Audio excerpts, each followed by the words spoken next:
Back at Cleveland Browns Stadium, the Browns with a record of 8-7, only 2 wins here at home. Falcons at 9-5-1. Falcons, Tim, in with a win. Well, you play all season and you're in the NFL and you think that the voltage can't get any higher, and then all of a sudden it comes playoff time at the end and it gets amped up even more, and that's what players on both teams are feeling, that extra surge today. And we talked to them, and both teams are looking at this game as a playoff game because both teams feel like they need it to go into the playoffs next week. Browns need a win, and they are rooting for the Miami Dolphins in their game with New England, or the Jets to beat the Packers in a late game. Falcons have won the toss. Phil Dawson will kick off. Allen Rawson, the return to kick off, 91 yards for a touchdown 2 weeks ago against Seattle, is back deep for the Falcons. We are underway in Cleveland. Short kickoff taken by the up back Kozlowski. Gets it back to Rawson. And Rawson tackled at the 33-yard line by Lewis Sanders after an 18-yard return. Michael Vick leading the Falcons offense onto the field. Had his first 300-yard passing game last week in the 36-15 win over Detroit. Kenny, as I said, he is extremely accurate throwing the ball when he has time to set his feet. That means his offensive line is going to have to keep the Browns' defensive front out of his face. Falcons start with 2 tight ends. Crumpler shifting to the right. The lone back is Warwick Dunn. Takes the handoff from Vick. And Dunn out to the 39-yard line. Gain of 5. Darren Hambrick made the tackle. Falcons ranked 14th offensively. Whitfield, Claridge, McClure, Forney, and Wider. The men protecting Michael Vick. George Lane is the fullback, starting for the injured Bob Christian. And Trevor Gaylor starts at wideout for the injured Sean Jefferson. Jefferson and Christian both inactive today. Lane in the backfield with Dunn. 2nd down and 5. And Dunn bottled up. Hit for a loss of 2 yards or a little on the safety blitz. Browns ranked 21st defensively in the NFL. As we take a look at their starting lineup. Front 4 missing the injured Courtney Brown, so Tyrone Rogers makes the start. Earl Holmes, the longtime Steeler, the Browns' top tackler this season. And the secondary, McCutcheon and Fuller, the corners. Griffith and Little are the veteran safeties. 3rd down and 7 after the loss of 2 on the previous play. Vick with time throws over the middle, and the pass is short, intended for Trevor Gaylor.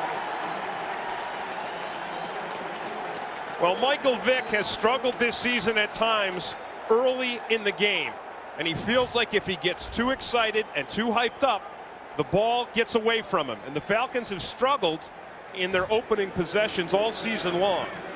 That pass there, the offensive line gave Vick the time he needed. His feet were set, but it was just an inaccurate throw.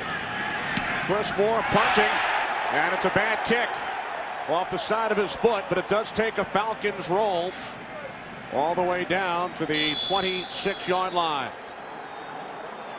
38 yards on the punt and roll. Tim Couch, only 1 win here at home. Browns 2-5 on their home field. Kelly Holcomb started the first 2 games when Couch was out with the elbow injury. Couch has set a career high this season, 18 touchdown passes, led a 92-yard game-winning drive last week in Baltimore.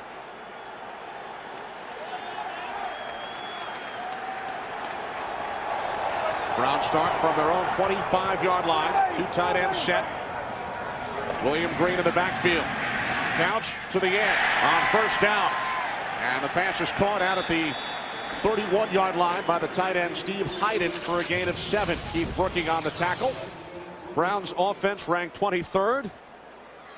The men protecting Couch. Wollabaugh in the middle. Verba, the longtime Green Bay Packer, at left tackle. Green, the rookie back out of Boston College. Morgan and Johnson, the wideouts. And the two tight ends, Campbell and Hayden. Second down and 3. William Green, 16th overall pick. Short gain. Gerald McBurrows in on the stop along with Brady Smith. Falcons ranked 20th under defensive coordinator Wade Phillips. They play a 3-4. Patrick Kearney with 10.5 sacks this year to lead the Falcons. Brooking heading to his second Pro Bowl. Graff starting again for the injured Holasek. Ray Buchanan has had injury problems as of late. Third down and 1 for the Browns. They have to get to the 35 for a first down. Some trickery from Butch Davis. The direct snap to Dennis Northcutt, who missed the last 3 games with a knee injury. Northcutt gained 5 yards on the play. Off the play action. Couch with time, incomplete. He was looking for William Green out of the backfield.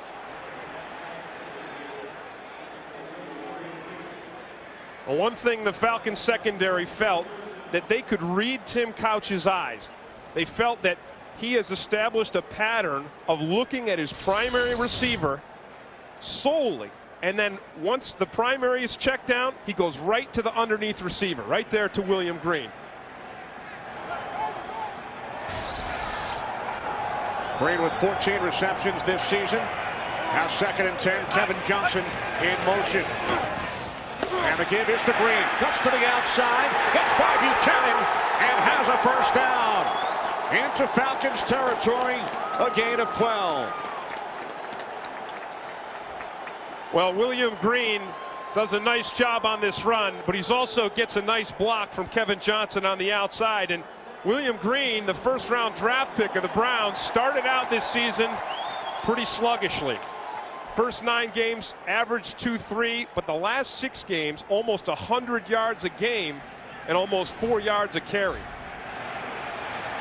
Browns had the 16th overall selection, took Green, and then 2 picks later, Falcons chose T.J. Duckett. Empty backfield. Couch complete to Quincy Morgan. Gains 7 down to the 42-yard line. Ray Buchanan made the tackle. You know, the Browns today, Kenny, they want to run the ball. They want to keep the ball out of Michael Vick's hands. But what we just saw on that last play, I think is something that they're going to be able to go to. Because Quincy Morgan has really had an explosive season this year. And Ray Buchanan is hurt, and he's playing like he's hurt. Buchanan suffered the abdomen injury a couple of weeks back. Did not start last week. Is in the starting lineup today. The pitch to Green, this time running to his left. And he's hit for a loss. Keith Brooking first, and then Matt Stewart finished the ball for a loss of 3. This is good play by Falcons linebackers. You know they run the 3-4 defense, so they count on their linebackers like Sam Rogers, an outside linebacker. He's the guy that held the point. He turned the play back to the inside, and anytime you turn a play back to the inside, if you're a Falcon defender, you know 56, Keith Brooking, he is going to be hot on the offensive running back's tail. Brooking going to his 2nd consecutive Pro Bowl. 3rd down and 6. Couch out of the shotgun. Browns have to get to the 39. Couch under pressure and got the pass away, and it's caught for a first down. Northcutt down the sidelines. Finally forced out of bounds at the 23-yard line after a pickup of 22 yards. Falcons linebacker Keith Brooking told us before this game they were going to come with the blitz. Well, they do. They come with the blitz. They actually get to Couch and hammer him, but he beats the blitz with this underneath pass to Northcutt. Everyone knows about Tim Couch and the confidence situation here, having been booed by his own home crowd and cheered when he was hurt. On first down, penalty marker as Green is taken down for a loss of a yard by Travis Hall. You know, with Couch, and Keith Brooking talked about it, the Falcons defense felt like if they could get on Couch early and rattle him early, they'd get the crowd going against him and get into his helmet. Illegal motion, 81, offense, moving forward at the snap. The penalties decline. Second down. Quincy Morgan, the guilty Brown, but the Falcons declined the penalty because the play went for a loss. Well, they declined it because Travis Hall beat Ryan Tucker cleanly, got right into the backfield to make that tackle. 10th play of the drive, empty backfield, 4 wide receivers set. On 2nd and 11. Couch's pass broken up by Ray Buchanan. He was looking for Dennis Northcutt. Yeah, good pressure that time. They got right into Tim Couch's face, and he was not able to set his feet. One thing about Ray Buchanan is a guy who's very comfortable guessing. All right? So if he knows the pressure is going to get to him, and there's the pressure right there, he's very, very willing to jump in front of a receiver. Watch him just position himself. He jumps right in front of Northcutt. That gives him an opportunity to make an interception. It also gives him an opportunity, Kenny, to get beat on the double move deep. Tim Brown's 2 for 2 on 3rd down. They've gone to Northcutt both times. This time, out of the backfield, it's Jamel White. And he gets back to the original line of scrimmage and then gains another yard before being tackled by Patrick Kearney. So the Browns will send out the field goal unit. And I think that was an example there, Kenny, of Tim Couch looking for his primary. It's not there. He still has time, but he goes immediately to his check down. There have been times during this season where he has left people open receivers unthrown to because he goes to that check down quickly. And Tim, this will be a 40-yard attempt for Phil Dawson, who has missed 3 of his last 5 attempts. And Dawson hits this one from 40 yards out. Back in Cleveland, Kenny Albert with Tim Green. Falcons went 3 and out on their first drive. And then the Browns drove downfield, 12 plays, 53 yards. Dawson connected from 40. And maybe as important as the points, Kenny, is the time they used on the clock. That was a big part of the Browns' strategy. Use up the clock, keep the ball out of Michael Vick's hands. Dawson's kickoff taken at the 8 by Rossum. Penalty marker on the field as Rossum is brought down at the 30 after a 22-yard return by Andre Davis.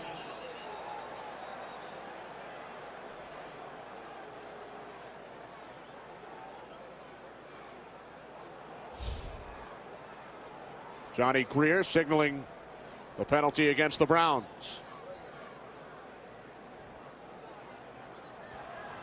Offside, 29 of the kicking team will penalize 5 yards and re-kick.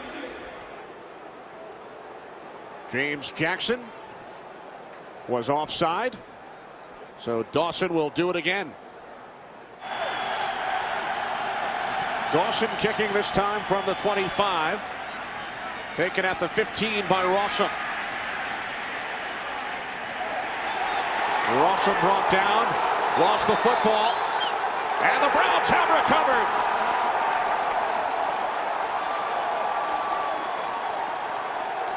Dawson forced a re-kick following the offside penalty, and Rossum coughed it up.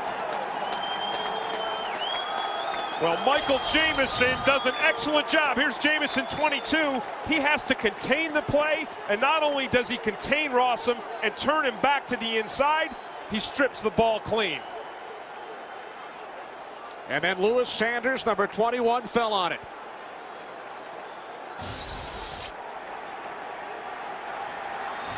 So the Browns benefit from the offside penalty. Dawson forced to kick off again. And Rossum gives it right back to the Browns, who start from the Atlanta 30. Good second effort by Green to gain 4 down to the 26-yard line, setting up 2nd down and 6. And that's the kind of runner the Browns thought William Green was going to be. A strong runner who can break through a hit at the line of scrimmage and turn it into a 4 or 5 yard gain. And we showed it earlier. I mean, you really can't almost look at this, because in the last 6 games, that average has been 3.8, and he's had almost 100 yards a game. Off the fake toss to Green. Couch with time. He throws it. It's intercepted by Keith Brooking. So the Browns give it right back. Brooking's second interception this season, and Couch is shaken up.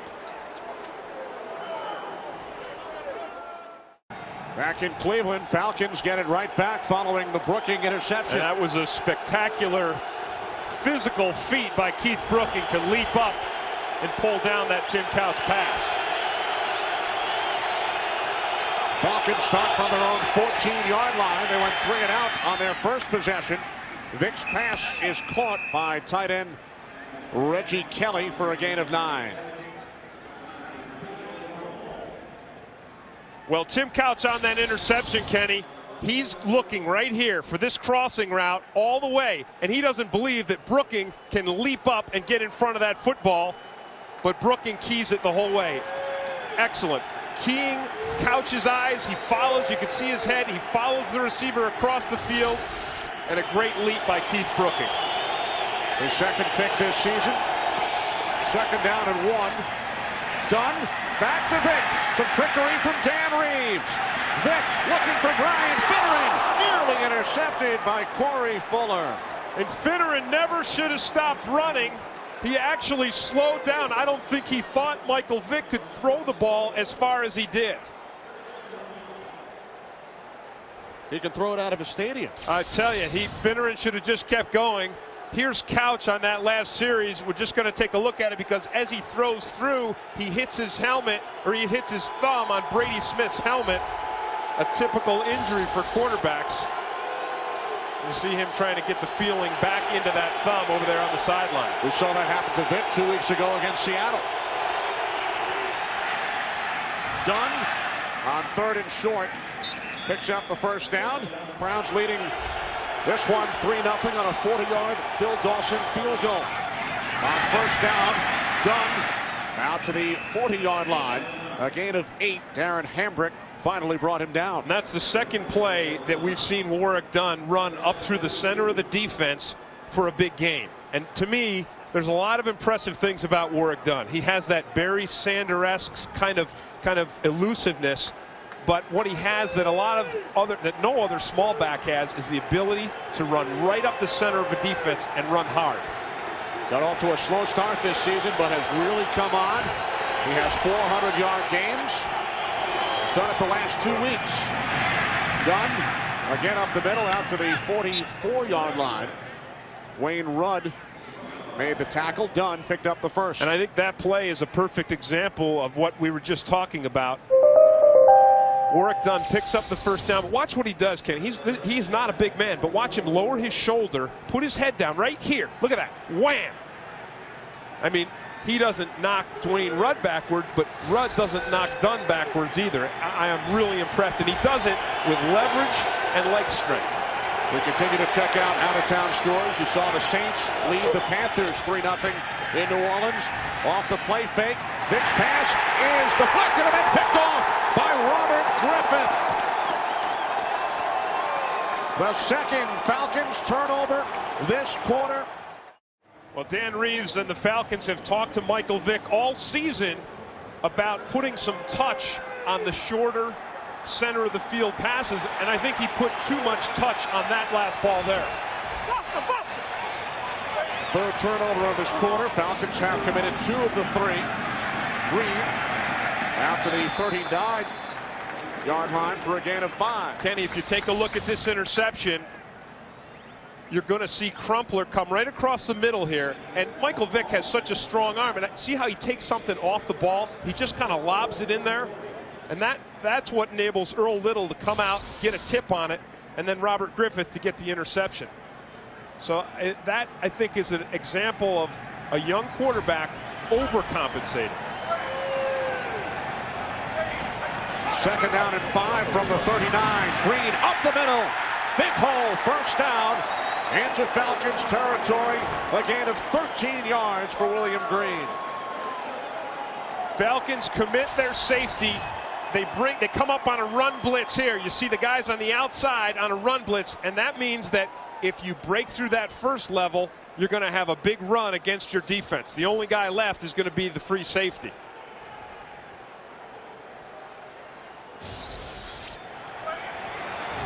So the Browns on the move in Falcons territory with a 3-0 lead. Couch dumps it off to Green, but Chris Draft was right there. Loss of 4 yards on the play. Excellent tackle, open field by Chris Draft.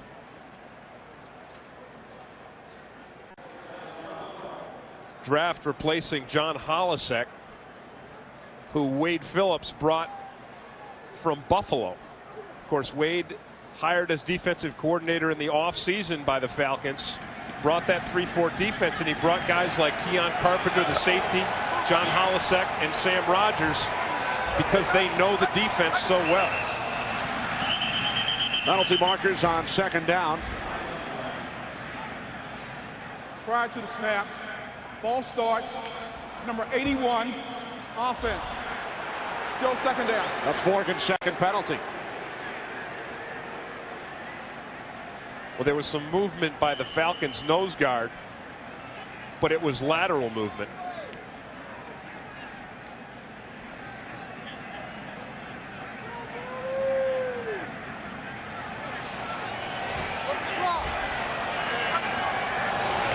Browns with the edge in time of possession. Couch complete for a first down to a wide open Andre Davis, the rookie out of Virginia Tech, who was Michael Vick's favorite receiver in college. Well, Tim Couch does a nice job adjusting to the pocket. The pocket starts to disintegrate, so he gets some mobility. He moves up, and then Davis is just wide open in the middle of the field. Just sits over the top of the underneath zone and underneath the top of the zone. 22-yard pass play from Couch to Davis. From the Falcons 33, Green looks to cut it to the outside and is tackled at the 30-yard line after a gain of 3, setting up second down and 7.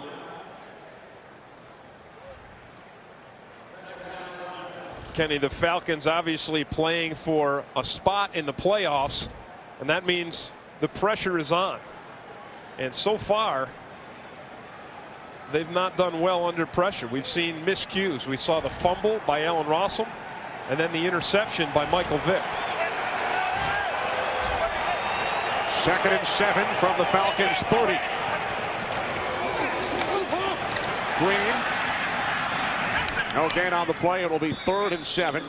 Matt Stewart, the initial Falcon, in on the tackle, and then Brady Smith finished him off. Final minute, first quarter. Falcons need a win or a loss by the Saints, and the Saints at last check lead Carolina 3-0. Right, and when everything is on the line, you don't expect to have 2 turnovers already in the first quarter. Especially from a team coming into the game, Tim, plus 11 in the turnover department for the season. Couch with time on 3rd and 7. It's complete to Johnson, and Kevin Johnson has a first down, a late flag.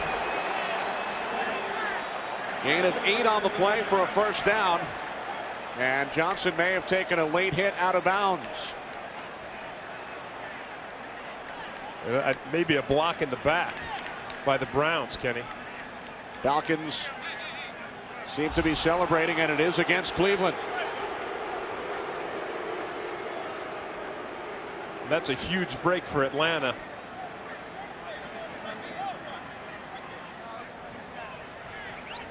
Illegal blocking back.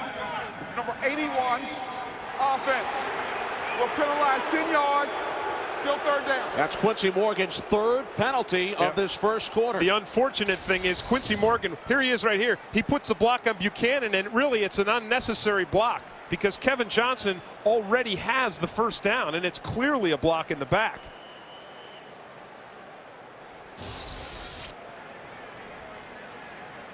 Time winding down in this first quarter. Back in Cleveland, the playoff scenario for the Falcons. Giants won yesterday. Saints lead the Panthers. Falcons need a win or a New Orleans Saints loss. Couch out of the shotgun. He was 7 for 10 in the first quarter. And the pass incomplete. Teron Bolden on the coverage and a penalty marker as Bolden wrapped up Quincy Morgan. Well, Two Falcon turnovers, Tim. Do they look tight at all to you? Well, they look tight. They've made some mistakes. Michael Vick is only 1 for 4. On the other side, Couches look pretty good, except for that pass there. They're going to get the pass interference penalty. Defense. But the problem was that they got pressure on Couch. I mean, if the Falcons are going to disrupt Couch, now he's 7 for 11 with the 1 interception. The only time that they've slowed him down at all is when they got pressure, like on that last play. And Couch intercepted by Keith Brooking. Falcons turn the ball over twice. They trail 3-0. Falcons need a victory over the Browns or a loss by the Saints to the Carolina Panthers. 1st and 10 following the penalty. Off the play fake. Couch spins and now throws, and it's broken up. It's Chris Draft again. Pass was intended for William Green. And there's the pressure, Kenny. That's what the Falcons have got to do. Tim Couch looks like he got hurt on this one. Sam Rogers comes from one side. Matt Stewart is the guy who puts the initial pressure on him, and then Rogers gets him again just as he throws the ball. So Kelly Holcomb has come in to replace Tim Couch. Holcomb started the first 2 games, winning 1, losing 1. And the Browns medical staff will now work on Couch. In the 2 games Kelly Holcomb played, Kenny, he had a quarterback rating of 101.9. So the Cleveland fans are not unhappy to see him take the field.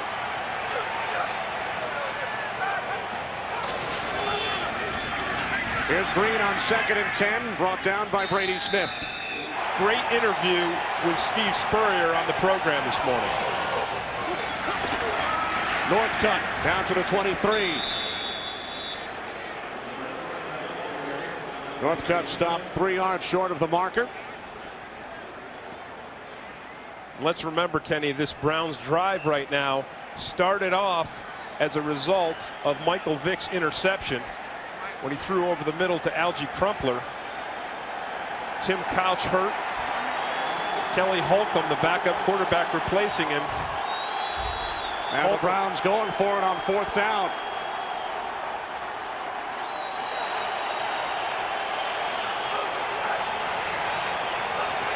Browns best in the league on 4th down this year. And they look to draw the Falcons offside. It looked like Andre Davis jumped offside. Prior to the snap, false start, number 87, offense. Still 4th down. Now the Browns will send out the field goal unit. Phil Dawson hit from 40 back in the first quarter for the game's only points. You know, you have to wonder if on that 4th down the real intention of the Browns was to try to draw the Falcons offsides. You know, they may not have really planned on running a play, so they had some motion. Kelly Holcomb used the hard count, and then he draws his own rookie wide receiver offsides instead of the Falcons. It's a fake, a pooch punt. The snap to the place kicker Dawson would have been a 46-yard attempt. Wow, talk about a conservative coaching move by Butch Davis. Well, Kenny, if the Browns end up losing this game by 3 points or less, Butch Davis's decision to go for a pooch punt instead of attempting a 46-yard field goal is going to be the talk of the league. I think it's going to be something that people are going to talk about, the way they talked about Marty Morningwig's decision not to take the ball when they won the toss in overtime. And there's the pooch punt there, a very conservative call. Now, you do have the Falcons backed up, granted, and the Falcons are playing tight. Michael Vick's only 1 for 4 with 1 interception. They had a fumble on the kickoff, but I just don't know. That's a very conservative call. If Dawson had missed the field goal, would have given the Falcons the ball at their own 37-yard line. Vick firing on 1st down, incomplete, intended for Trevor Gaylor. Falcons with 2 first-quarter turnovers. They trail 3-0. Vick on 2nd and 10.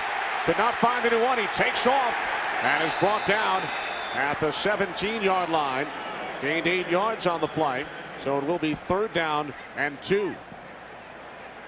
And this, of course, is where Michael Vick is so incredibly dangerous. When the play breaks down, and Jimmy Johnson talked about it in the pregame show, you saw him on the football field, and when the pocket breaks down, Michael Vick can make spectacular things happen with his legs. That was one of the less spectacular, but still an excellent gain. It puts him in 3rd and short. He has averaged 7 yards per run this season. 3rd down and 2 for the Falcons. Vick steps up and throws, and the pass is caught for a 1st down by Brian Finneran. Boy, he was. No. Apparently the ball hit the ground.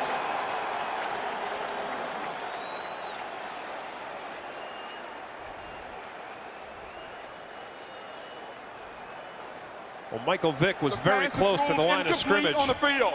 4th down. And that's going to be one that he's going to look back on, because he could have easily had the 1st down by running for it. And Finneran, clearly on a replay, you're going to see, watch, Finneran clearly drops this ball. There's the bounce right there. Bounces right up off the turf.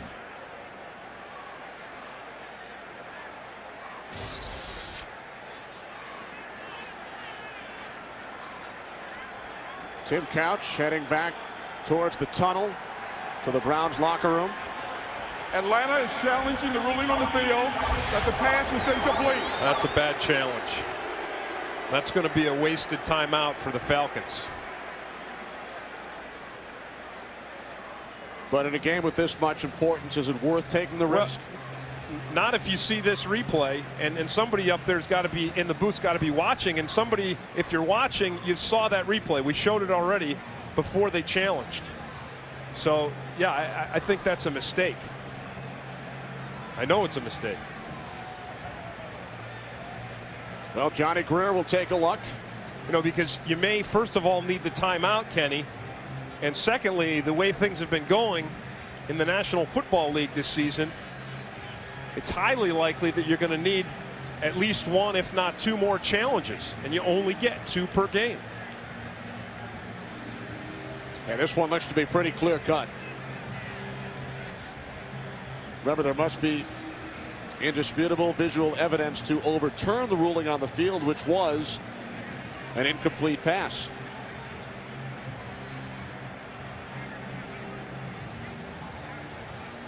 Michael Vick was also very close to the line of scrimmage. Right, and some of the Browns defenders thought he was actually downfield.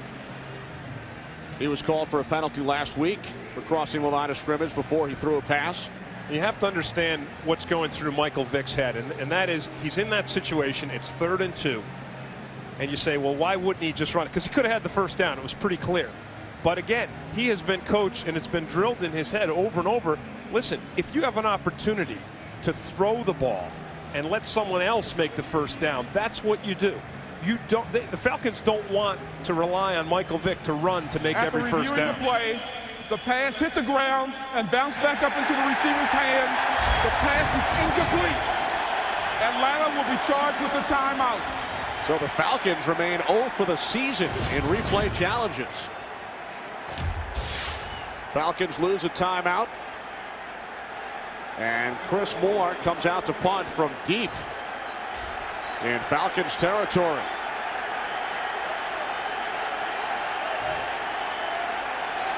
Dennis Northcutt awaiting the punt.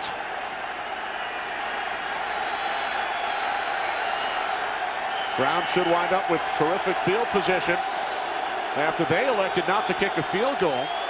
A pooch punt by Dawson, pinning the Falcons deep. Taken by Northcutt at the 39. Northcutt finally brought down at the 47-yard line. Back in Cleveland, Browns leading the Falcons 3-0. Early 2nd quarter. Kelly Holcomb is in at quarterback for the injured Tim Couch. Medical staff checking out Couch's right knee in the locker room. His return is questionable. Terrific starting field position for the Browns, and Green with a burst into Falcons territory down to the Atlanta 32. 21-yard pickup for Green. Well, Kenny, the Browns started with Couch in there to hurt the Falcons with the passing game. So watch the Falcons. They take their 2 safeties and they play cover 2. That means they've only got 7 here to stop the run. And William Green makes them pay for it. Excellent acceleration. Nice blocking by the offensive line. And the Falcons are going to have to start to bring the safety up to stop that run game. Here's Green again. Down to the 28-yard line, a gain of 4. Well, Kelly Holcomb is in the game because of this play here. Tim Couch gets the pressure by the Falcons linebackers, and we're being told that it's his right knee. And I think he probably hurt it, Kenny, when he twisted around. He did that little spin around move, and they've taken him in, and that's all it takes. You know, sometimes if you just spin around like that, that action is enough to torque the cartilage in your knee. 2nd down and 6. Green, and he's hit for a loss. Loss of 2 on the play. Chris Draft along with Grady Smith. Well, that's nice run defense by the Falcons, and Draft had made the first hit. Brady Smith, who's been holding his corner very well in the run game to the left side of that Cleveland Browns line, he finished the tackle. Huge 3rd down play here for the Falcons defense, and these guys are starting to get tired, Kenny. I mean, it's only early in the 2nd quarter, and you can already see them starting to breathe. They've been out 13 minutes to the Falcons 5. 4 down and 7. Browns have to get to the 22 for a 1st down, and they do, as the catch is made by Kevin Johnson for a Browns 1st down. And an excellent pass by Kelly Holcomb. That pass had zip, and that pass was delivered to a perfect spot because the coverage is there. There's a zone. Here's Johnson right here, and you're going to see there are 3 men around him, but the ball is thrown low and in front of Johnson so he can catch it, but the Falcons defenders can't get their hands on it. Can't quite.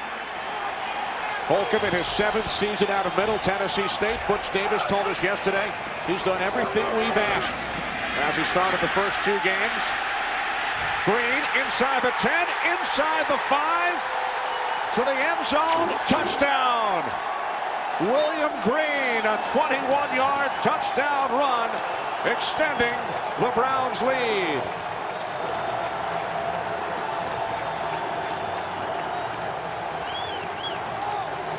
This is just awful defense by the right side of the Falcons.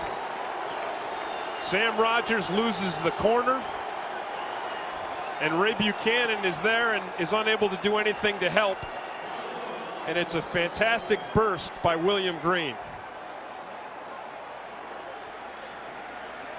Phil Dawson out for the extra point. Browns now lead the Falcons 10-0. 45 yards on that drive for William Green on 4 carries, including a 21-yard touchdown run. He had 2 21-yard runs on the drive.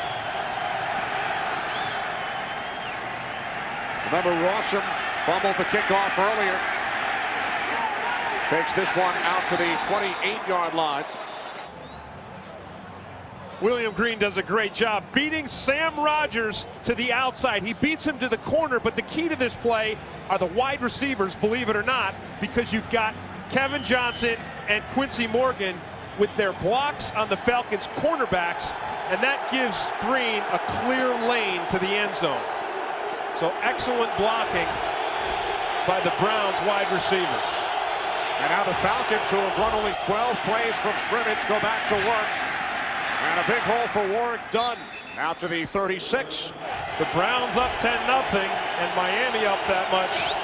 Looking very good right now for Cleveland Browns fans. And not so good for the Atlanta Falcons, with the Falcons losing and New Orleans out on top of Carolina. And right now, this Browns defense has kept Michael Vick totally out of his rhythm. He's completed only 1 pass. He's 1 of 6. And the only thing that the Falcons that's really worked for them at all has been Warwick Dunn running the ball. And the Browns defense on that last play just shut that down as well. New Orleans out on top. Down at the Superdome. 3rd down and 1. Dunn. Does not look like he picked up the first. It will depend on the spot by the officials.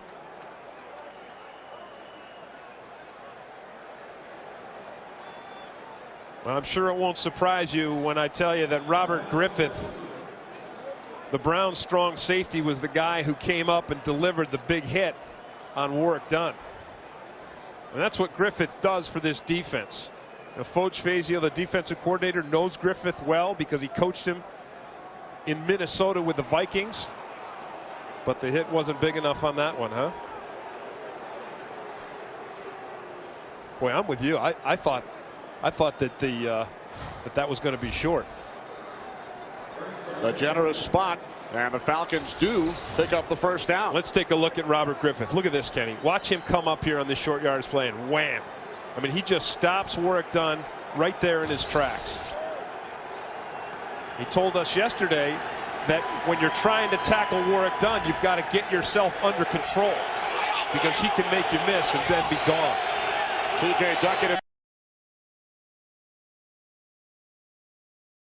Backfield on 1st and 10 from the 38. First carry of the game for Duckett, and he runs right into Tyrone Rogers.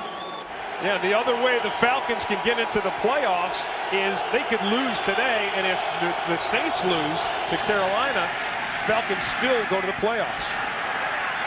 Vick's pass is gathered in. What a catch made by Quentin McCord, who had a huge game last week against the Lions. This 31-yard pass play. Wow, what a spectacular catch by McCord. And Kenny, the only people who weren't surprised when Quentin McCord exploded on the scene last week, 7 catches, 182 yards, were the Falcons. I mean, Michael Vick, Trevor Gaylor, his teammates said, no, we expected McCord to do exactly what he did. They know from practice that he's a guy who can make big plays. And Tim Couch knows. They were teammates. Couch and McCord at the University of Kentucky. Warrick Dunn down to the 20-yard line. Has another Falcons first down as he gains 11. Now things starting to roll for the Falcons. But it was that play to McCord that really stretched the field. I mean, that was just a fabulous catch. McCord had only 4 NFL receptions prior to last week, when he caught 7 for 182 yards. And when you can do that, when you can start to complete the deep passes with the strength of Michael Vick's arm, then it helps to open up the run game for Warrick Dunn. From the Browns 20, here's Dunn running to the outside, breaks 1 tackle, and is finally brought down at the 14 after a gain of 6. You know, we talked about Dunn early in this game, Kenny, and I just marvel the way he runs in the short yardage situations. Now, this is the kind of run that you expect from him. Handoff back to the inside, cutting across the field. You see the elusiveness, the change of direction, the wonderful moves. But we've also seen him today run right up the middle and lower that shoulder. Falcons in the red zone. They had problems scoring red zone touchdowns last week against the Lions. Only 1 in 5 trips. 4 wide receivers set on 2nd and 4. Vick wants to take off and is taken down at the 14-yard line. No gain on the play. Kevin Bentley and Gerard Warren made the tackle. Well, Kenny, this Cleveland defense is outstanding in the red zone. With touchdown percentage, they're number 2. And Dan Reeves told us yesterday, when we get to the red zone against this defense, we're going to have to be able to run the football. Right now, they're in a passing situation. This is where you expect them to roll Michael Vick out and give him the option to run or pass. Only Tampa Bay's defense better in the red zone than Cleveland. Vick on 3rd down and 5, complete to Finneran, and he is in, but a penalty marker. And it's against the Browns, so it is a touchdown. Brian Finneran. Offside. 96, defense. Lined up in the neutral zone. The penalties decline. Touchdown. Well, Finneran dropped the first down conversion on the other end of the field. On this play here, he runs underneath Trevor Gaylor. Gaylor running that pick route there. And Finneran is able to hang on. Excellent play by Finneran. Michael Vick says that he always goes back to Finneran if Finneran drops one. Jay Feely adds the point after. 9-play, 72-yard drive for the Falcons, culminating with the 15-yard touchdown reception by Brian Finneran. Michael Vick on that drive threw 2 passes, one for 31 yards to Quentin McCord, which was critical, and then the second one, the touchdown pass to Finneran. So he certainly seems to have settled down. Andre Davis brings the kickoff out to the 30. Falcons playoff scenario is simple. Either win or hope that the Saints lose. And the Saints are up by 3. Falcons trail by 3. And if the Falcons are going to win, they're going to have to shut William Green down. He ran right through him on the last series. He has 79 yards on the ground and a touchdown. He's chased down by former Cleveland Brown John Theory, losing 3 yards. That was a pretty good shutdown, and you see how the Falcons responded by putting Theory in, because the last time they ran that same play, it was the touchdown, and Sam Rogers was the linebacker on that right side. So Theory does a completely different version of playing that outside linebacker position than Sam Rogers. Kelly Holcomb remains in at quarterback for the Browns. Tim Couch questionable to return with a right knee injury suffered earlier in this first half. Holcomb can't find anyone and is brought down by Ed Jasper back at the 28-yard line. Jasper's second sack this season. Well, Jasper gets the sack, and he's working off of a double team. Watch him right here. He's got Dave Woolba, and he's got the guard on him as well. He takes a shot there. He stays with it, but Kenny, that more than anything is a coverage sack, and the Falcons defensive backs did an excellent job of taking Kelly Holcomb's targets away downfield. 4 receivers set on 3rd down and 12. Holcomb from the shotgun. Falcons showing blitz. Holcomb checked. Holcomb gets the pass away, and it's incomplete. Quincy Morgan wrapped up by Ray Buchanan. Fantastic coverage by Buchanan. Good pressure by Travis Hall. Watch Buchanan. Remember, we talked about how he'll guess. He'll jump in front of a receiver. Good positioning. Watch how he breaks his pass up. Beautiful. Right up underneath Quincy Morgan's arm. Browns go 3 and out for the first time today. Chris Gardocki. And it's scooped up by Quentin McCord. Rolls out of bounds at the 33-yard line. Phil Dawson, Browns place kicker, hit a 40-yard field goal to give Cleveland a 3-0 lead. Dawson out of the University of Texas, and they will take on LSU. Falcons center Todd McClure, former football and baseball player down at LSU. And Tim, you will be on hand on Wednesday down in Dallas. And I'm really looking forward to seeing quarterback Chris Sims and how he's going to end his career at Texas. Of course, a lot was made out of his career there, and the quarterback controversy between he and Major Applewhite. And he struggled a little bit in some of the big games for Texas this season. Of course, Texas ranked number 9, and it'll be interesting to see if Sims can go out on a big note. I kind of expect that he will.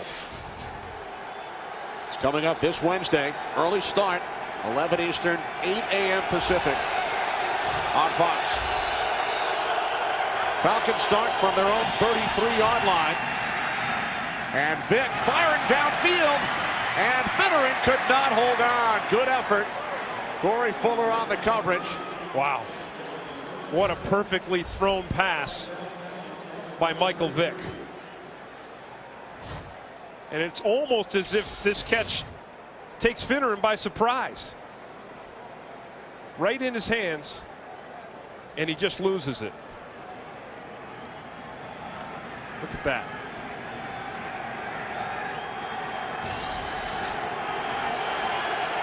Four wide receivers set. 2nd and 10. Vick out of the shotgun. Vick takes off across the 40. Out of bounds at the 45-yard line. He picks up the first down, stops the clock at Oklahoma State, University of Miami, and in Dallas. Vick setting up the screen to Dunn into Browns territory. Out of bounds at the Cleveland 47 after a gain of 9. That's one thing Dan Reeves said that they wanted to do better as a team going into the playoffs late here in the season was get Warrick Dunn going on the screen passes. He said, we've tried to do it with Warrick Dunn. We've not done a good job setting it up.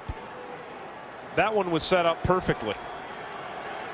A lot of the setup falls on the shoulders of Michael Vick. He has to draw that defensive line towards him, make them believe that they've actually beaten the offensive blockers and they're chasing a live target when they're not.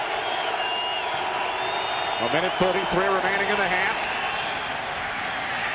Vick firing to McCord. His second catch down to the Browns 35-yard line. Michael Vick told us yesterday when a receiver gets hot, he starts to look towards his number.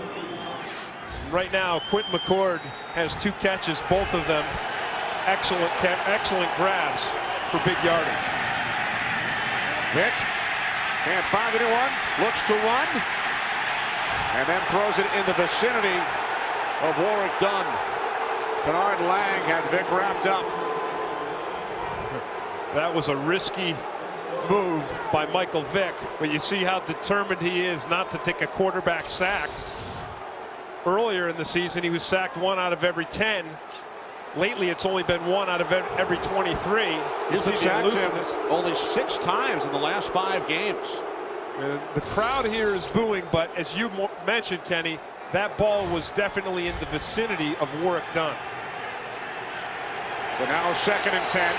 3 wide receivers from the 35 of Cleveland. Incomplete. 3rd and 10 upcoming. 56 seconds remaining. First half.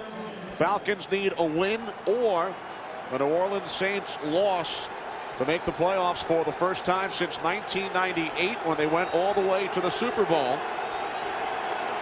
Browns wanted defensively to try to mix things up against Michael Vick. They didn't want to blitz him all the time. They wanted to blitz him occasionally. They wanted to play some zone. They wanted to play some man-to-man. Keep him guessing. Keep him thinking. 3 wide receivers. 3rd down and 10. Vick's pass complete for a first down. Down to the 21-yard line. Brian Finneran. This time they give him a zone look, and he sees Finneran sit in the soft spot of the zone. He delivers a laser pass. Vick started out 1 for 6 with an interception. Since then, he's been 5 for 8 with a touchdown.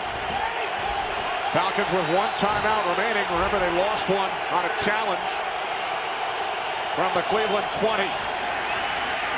Vick spins, still on his feet, inside the 15, down to the 10. Vintage Michael Vick. Just extraordinary athletic ability. And that play there is another reason, Kenny, why we've said all season long no one has lined up behind the center in the National Football League with these extraordinary skills. He's smiling, but I'll tell you, he takes a hit on this play. Corey Fuller gets his shoulder right up underneath Michael Vick, and Vick doesn't talk about it, but he has 2 shoulder separations this season. He separated the right AC and the left AC. Incredible. Those injuries are extraordinarily painful.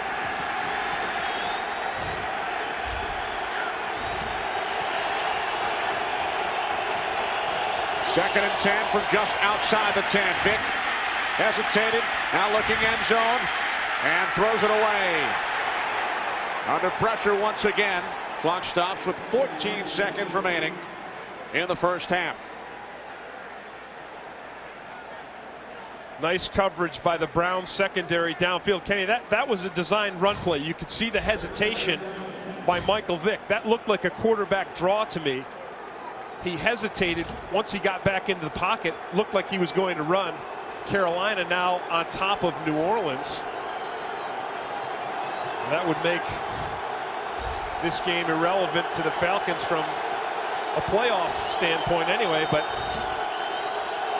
would have implications as to where they would have to play if they lost this game. Vick on third down. Pass was short. It bounced in front of the tight end, Algie Crumpler. And now with 9 seconds remaining on fourth down, Dan Reeves will send out the field goal unit. We'll have to take a look. That ball was thrown so fast and so well.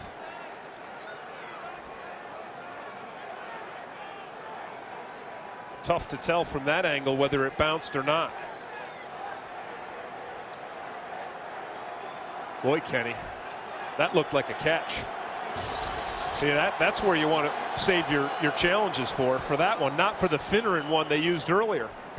Timeout, Atlanta, number 3. You take the timeout in order to give yourself time to make the decision as to whether you want to challenge or not. Falcons used one of their challenges earlier. Now they don't have to use the challenge because it's inside the 2 minutes, so it's being reviewed up in the booth.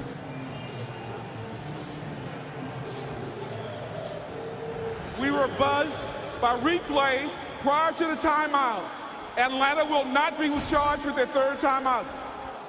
So the Falcons get their third timeout back as the officials in the replay booth will take a look. Bobby Skelton is the replay official here in Cleveland today. That looks like a touchdown.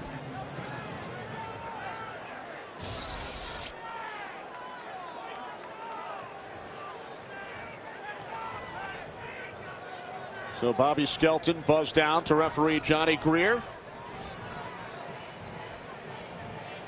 Crumpler still has the football. Well, if it's a touchdown, he wants to keep it.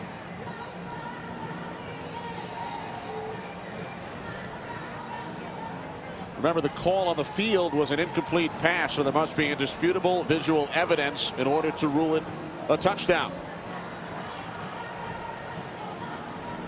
On that view there, it looks like he made the catch.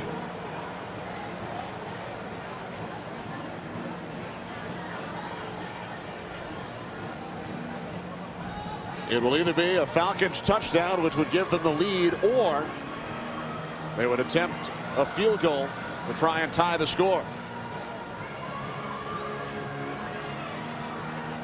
Either way, Kenny, the Falcons, who started out this game miserably on offense, have gotten into a real rhythm.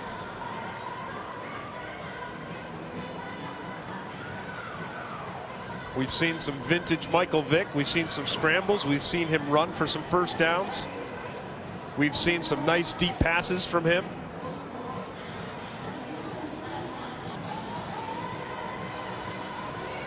An Atlanta victory today, or a New Orleans Saints loss or tie to Carolina, and the Falcons become the 6th NFC playoff team. Giants clinched a spot yesterday, and for Butch Davis and the Browns, they need a win and a win by the Dolphins or the Jets, and the Dolphins lead New England. Play, there is not enough visual evidence to overturn the ruling on the field. The pass is incomplete.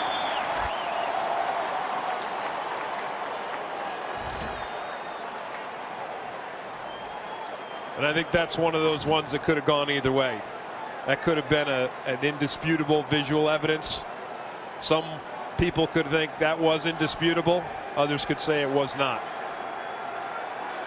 So instead, a 28-yard attempt for Falcons place kicker Jay Feely, who went 5 for 5 in the win over Detroit last Sunday. Off the upright.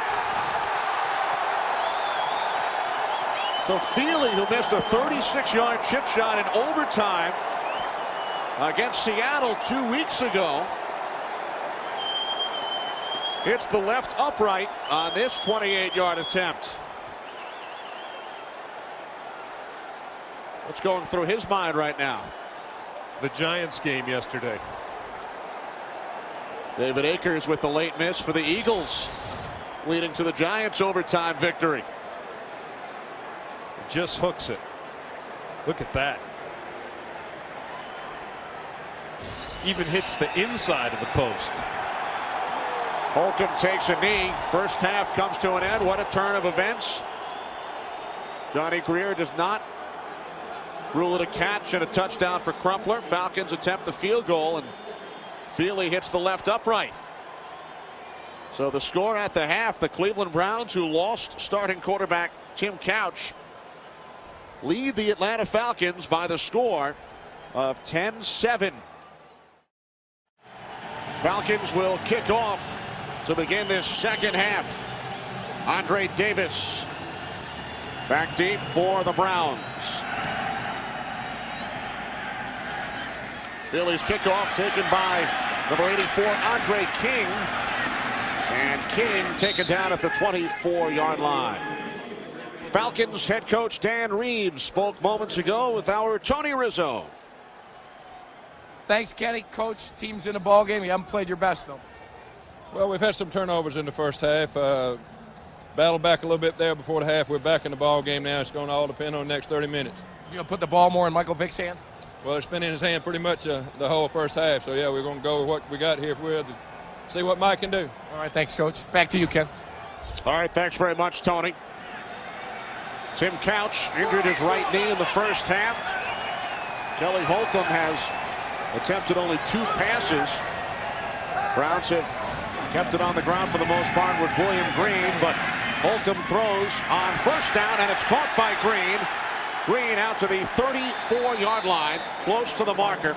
Sam Rogers made the tackle. So even in the passing game, we're seeing more of William Green. You see here the effort of William Green, and that's led to the Browns with 87 yards on the ground. For the Falcons, they've moved the ball too. Warwick Dunn has 51 yards, and Michael Vick has been pretty effective, running 4 times for 28 yards. So pretty even here in the total yardage.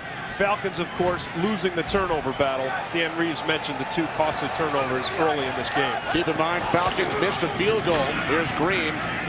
And the Browns passed up on the opportunity to kick a 46-yard field goal. Instead, Dawson Pooch punted.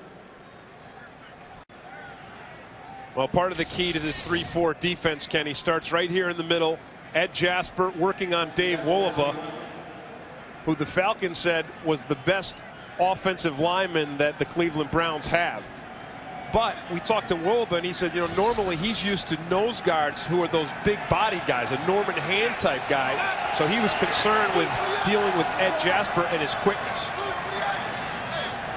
Ed Jasper at 6'2", 293. Somewhat small for a nose guard.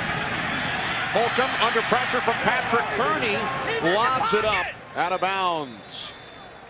A dangerous move by Kelly Holcomb. Patrick Kearney with 10.5 sacks leads the Falcons. It's his second double-digit sack year. Watch him working right here, and he works up through William Green. Kearney was a walk-on at the University of Virginia, guy who planned on playing lacrosse in college, and as you mentioned, has 10.5 sacks this season for the Falcons. 3rd down and 11. 3 wide receivers. Browns have to get to the 45 for a first down, and they do as Holcomb finds his man Davis out at the 47-yard line for a gain of 14 yards. Well, Kenny, many years ago, I saw Kelly Holcomb playing for the Barcelona Dragons over in NFL Europe, and I was impressed with his toughness, and that's what you get to see on this play. Watch the shot he takes from Brady Smith. Now, he knows he's going to get that shot in the ribs, but he still stands in there, follows through with the throw, and delivers a nice pass to Davis. Holcomb, a guy who's been around for 7 years, 5 in Indianapolis, 2 here in Cleveland. He started only 3 NFL games. From the 47 on first down. Holcomb airing it out. It's picked off back at the 25-yard line by Gerald McBurrows. His second interception this season brings it back to the 42. Well, Kelly Holcomb will go the rest of the way. The report on Tim Couch, a fractured right fibula. He will not return. Following the McBurrows interception, Falcons, good field position from their own 42. Vick, incomplete, intended for Finneran. Thrown behind Finneran, but he drops it. Let's look at the interception. Watch Gerald McBurrows. He's playing a 3-deep zone. The tight end comes across underneath. He drops the tight end, ignores it completely, reads Holcomb's eyes, comes out of his zone to make this interception. Holcomb made the right read. He read a 3-deep zone. It's just that McBurrows came out of his zone to pick that one off. McBurrows missed the Lions game last week with a neck injury. Coming back strong with an interception today. 4 wide receiver set on 2nd and 10. Vick overthrows Trevor Gaylor. But a penalty marker back at the 35-yard line. It's against the Falcons.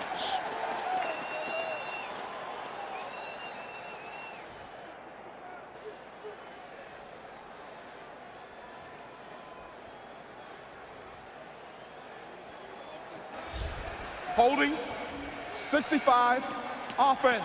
It's declined. 3rd down. Keenan Forney, the right guard. Tim, the Falcons in the very unfamiliar position of trying to come from behind as we take another look. There's a pretty good picture of the hold. Penalty declined as Forney tied up Warren. This only the WWF take this. Yes. And now the WWE technically. There you go. This is only the 3rd time all season, Tim, in 16 games that the Falcons have trailed at the half. They have led or been tied at the half in 13 games. Vick looking for Finneran. He makes the catch. A spectacular catch by Brian Finneran. 48-yard pass play. Well, we've seen 3 of these passes thrown deep downfield to Brian Finneran. This is the first one Finneran's come up with. Nice pickup. There's the blitz coming from the outside. McCutcheon gets picked up. And you see the ease with which Michael Vick delivers a perfect strike right down the center of the field. Down to the Browns 11. Falcons trailing by 3. Early 3rd quarter. Done. Game's just 1 down to the Cleveland 10. Take one more look, Kenny, at the catch by Brian Finneran. Look how much air is under that ball. Look at it. Perfect spiral. Perfect trajectory. And it's just dropped. Look how pretty that is. That's why at the beginning of the game I said everyone knows about Michael Vick's spectacular running ability. He leads NFL quarterbacks. But more and more people are going to find out about what a fantastic arm he has. Butch Davis told us yesterday you have to stay in coverage. Vick can throw the ball 60 or 70 yards downfield. 2nd down and 9 off the fake to Dunn. Vick's pass is short, intended for the tight end Algie Crumpler. So 3rd and 9 upcoming for the Falcons, who trail by 3. A win or a Saints loss, and the Falcons make the playoff. This is a good job by Tyrone Rogers to pull Michael Vick up short. And I think that the Browns have done a nice job of limiting Michael Vick's ability to run to his left side, which is, as a left-handed passer, that's where you want to run. That gives you the best opportunity to pass as well as to run. Vick 28 yards on 4 carries. 3rd down and 9. Vick escapes. Still on his feet. Rolling to his left. Looks across the field. And is finally taken down. Loses the football. And it's recovered by the left guard, Travis Claridge. Oh. He thought he was back at the Boys and Girls Club down in Virginia. That may have been the longest play in the National Football League this season. Excellent perseverance by the Browns to stay after him, to keep going, to keep him from getting the opportunity to set his feet and throw that football. How many yards do you think he covered altogether on that play? About 50. 42-yard attempt. Feely missed a chip shot earlier. This time he connects. In New Orleans, the Panthers lead the Saints late third quarter 7-6. Falcons in the playoffs with a win or a Saints loss. Browns make the playoffs with a win and a Dolphins or a Jets win, and the Dolphins lead New England. We are tied at 10 following the Feely field goal. Kickoff scooped up by tight end Mark Campbell, who scored the game-winning touchdown in Baltimore last week. Kelly Holcomb in for the injured Browns quarterback Tim Couch, who suffered a fractured right fibula in the second quarter, with Cleveland leading 3-0. We are now tied at 10. Browns start from their own 33-yard line. William Green, 77 yards on the ground in the first half, brought down by Keith Brooking. Well, Kenny, Michael Vick wasn't successful getting a touchdown in the red zone, but take a look. We got Vick time right here. Now, a defensive lineman, you train by running 40-yard dashes, right? And you figure the average play goes about 6 seconds. Well, Michael Vick made this defensive line not only run their 40-yard dash, but they had to run a 100-yard dash on top of it. 16 seconds of running around. 2nd and 5. Green again up the middle to the 42. 2 yards shy of the marker. 3rd down and 2 for the Browns. Holcomb's pass is caught by the tight end Hayden, and he looks to have the first down. Gain of 2. Well, the Saints, who are struggling against Carolina, Kenny, lost last week to Cincinnati, who had only had 1 loss coming into that game. And LaCharles Bentley, the Saints rookie who's from Ohio State, said that was losing to the Bengals for us was like losing when we were at Ohio State. That would be like losing to Akron. And remember, the week before, the Saints lost to the Vikings when Mike Tice went for the 2-point conversion late, trailing by 1. Browns move the sticks. Quincy Morgan makes the catch, and he fumbles. Morgan lost the football. It's scooped up by Sam Rogers. The 3rd Browns turnover. Still going. He looks like Michael Vick. Finally taken down by the quarterback, Kelly Holcomb. What a return by Rogers after Morgan coughed it up. Quincy Morgan stripped of the football. Falcons start at the Cleveland 48. And the pass caught by Crumpler down the sidelines for a first down to the 32-yard line of the Browns. Kenny, the game of football teaches you never give up. A 24-yard reception. Chris Draft comes in and knocks that ball free. Right? Watch Draft right there. Knocks that ball free, turns a big play for the Browns into a huge play for the Falcons. Draft played a strong game today. Starting for the injured John Holisek. Warwick Dunn squirts inside the 30 to the 28. Draft had 5 tackles and 1 deflected pass already. And this defense, we talked about their takeaways. 38 this season, 2nd in the league. 3 of them today. And they said, Kenny, right from the top, this is a big play defense. Number 3 in the National Football League in interceptions, number 4 in quarterback sacks. Carolina now leading New Orleans 10-6. Falcons on the move, 2nd and 7 from the Browns 29. The inside handoff to Dunn, bottled up. A loss of 2. Falcons rooting for the Panthers today. Pick out of the shotgun. 3 wide receivers. 3rd down and 9. Vick under pressure, backpedaling, throws off his back foot, and it's nearly intercepted. Double coverage on Algie Crumpler in the end zone. Trevor Gaylor had also stepped out of bounds. Trevor Gaylor did a great job of using his body and getting position to knock this ball down. But I tell you what, here comes Dwayne Rudd. He does a fantastic job of beating the blitz pickup and putting the heat on Michael Vick. Now watch, Vick puts this up for grabs. Watch Gaylor, watch him use his body to get up in front and keep Robert Griffith from coming up with an interception. And now a long field goal attempt, 49-yard attempt for the lead. Jay Feely 1 for 2 today. And this one just sneaks through. Feely gives the Falcons the lead.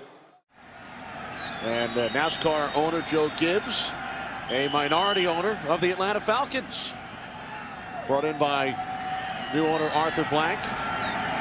Bobby Beathard, member of the Falcons front office as well. He is here today. On the return, Davis tripped up out at the 24-yard line by George Lane. Well, Kelly Holcomb taking the field because of this injury to Tim Couch earlier. And you see him spin right there, and I think that's where he hurt it. And we've been told he has a broken fibula, so he will not return. Couch completed 7 of 11 passes for 68 yards. He was intercepted once.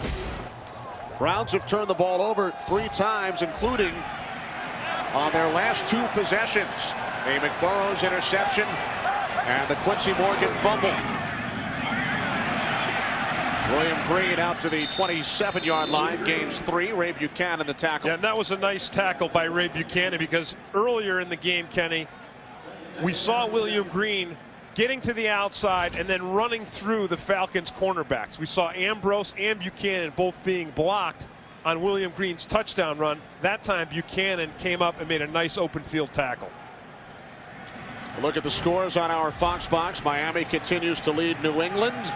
Carolina over New Orleans by 4. 3 wide receivers set. 2nd down and 7. Holcomb slant intercepted by Fred Weary. He then lost the football right into the arms of Chris Draft. Draft has been all over the field at opportune times today for the Falcons, and the Browns have turned it over now, Tim, on their last 3 possessions. And Kelly Holcomb senses the blitz by the Falcons. Watch John Theory right here. He gets the heat quick. He knows he's got to throw a hot route, but he throws it just too far. And Weary makes a nice interception. Or, I don't know, would you say Weary intercepted that? I'd say Chris Draft intercepted it. Never looked like Weary had possession. And the interception is credited to Chris Draft. So Draft has 5 fumbles, 1 pass broken up, 1 forced fumble, and now an interception. A huge day for Chris Draft in his 4th season out of Stanford. And the Falcons get the ball back on the Cleveland 34. The 3rd consecutive Browns turnover in this 3rd quarter. Pass is caught by George Lane. The last 3 Browns possessions have resulted in turnovers. And you talked about the Falcons defense in our open, Tim. They've allowed a lot of yards this year, but not a lot of points. And their 2nd and takeaways. Dunn takes a hard hit from Earl Holmes. Gains just 1. Wow. Just pounded. Nice coverage again downfield by the Cleveland Browns. I think that Michael Vick has alerted them or warned, you know, they're paying attention to those deep balls. Remember Finneran sneaking behind him? Finneran dropped a couple. Then they hit the deep one. Now I think the Cleveland defensive backs are playing over the top. 3rd down and 3. Falcons must get to the 24 for a first. Vick steps up and throws, caught for a first down by Trevor Gaylor at the Browns 21. He needed 3 and he gained 7. And this is exactly what you do when you get a press and McCutcheon is pressing and they're going to stay on top of you. You run the crossing pattern. Gaylor clears himself through the zone and you run away from the man-to-man coverage. 168 yards in the air for Michael Vick. He's also gained 27 on the ground. From the Browns 20. Play fake to Dunn. Vick with time, and the pass was short. Intended for Finneran in the end zone. Well, this is certainly where the Browns are at their best. In the red zone, Kenny. Number 2 in the league coming into this game. And we've seen 3 times where they've turned the Falcons back. Foch Fazio, the defensive coordinator. I asked him before the game, I said, how come you guys are so good in the red zone? It must be good coaching, huh? And he said? He laughed. Foch is a great guy. Now 2nd and 10. Vick and the Falcons from the 20. 3 wide receivers. Vick wants to run inside the 15. Slammed down at the 12-yard line after a gain of 8. Setting up 3rd down and 2. Well, I got to tell you, Keenan Forney gets away with such a hold on this play. Watch Forney right here. Look at this. I mean, he's got a hold of the jersey. He does the toss. Alvin McKinley goes flying. What do they say? Officials could call holding on every play if they really wanted to. Well, I saw some holding penalties yesterday in the Giants game that were unbelievable. No holding at all, and flags were flying. 4 wide receivers, 3rd down and 2 for the Falcons. Vick with time, throws to the near side, and it's nearly intercepted by Anthony Henry. Trevor Gaylor was Vick's intended target. Why are the Browns so good in this red zone? They play this 4-deep zone, and Anthony Henry makes a beautiful break on that football. Again, Michael Vick throwing a laser pass. So Henry has to time it perfectly, and he does. Now a 30-yard attempt for Jay Feely, who was hit from 42 and 49 in this quarter. And Feely, after missing just prior to halftime, is 3 of 3 at the Meadowlands without both of their starting offensive tackles. So a good one coming up, second half of our Fox doubleheader.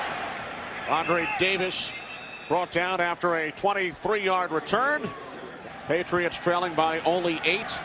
Chris Winkie, the Heisman Trophy winner 2 years ago, now in at quarterback for Carolina.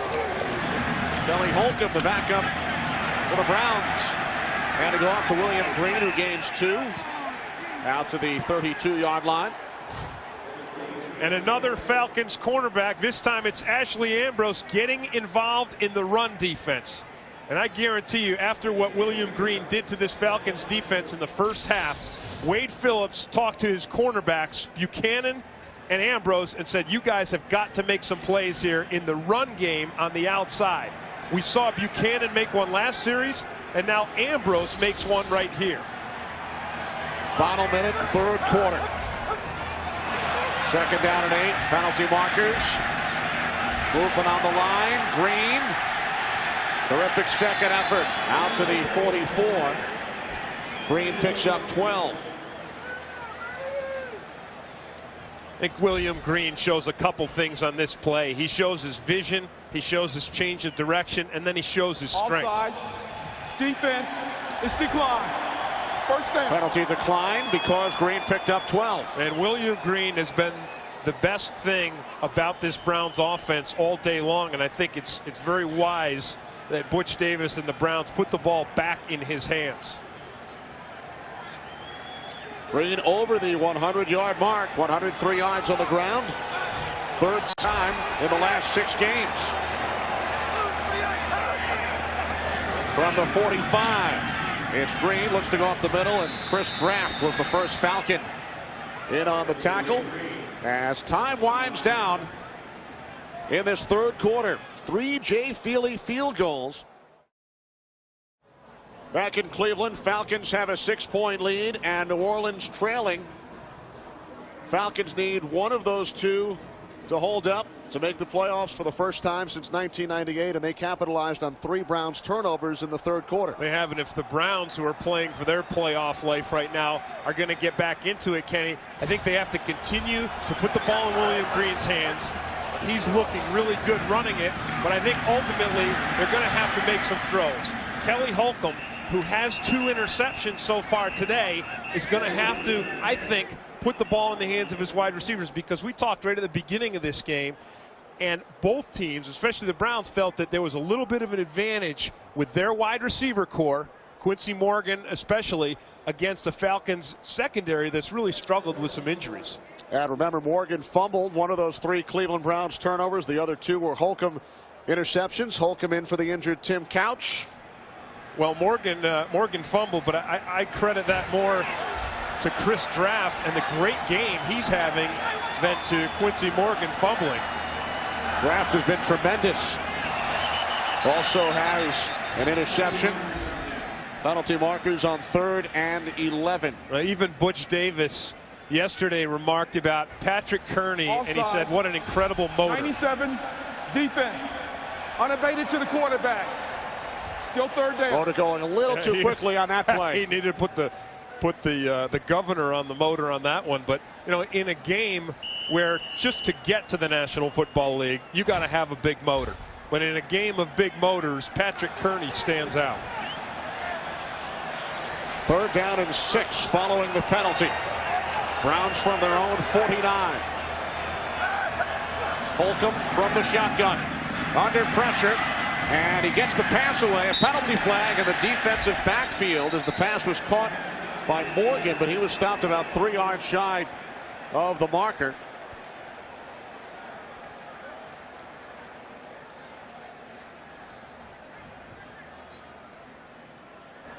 Holding.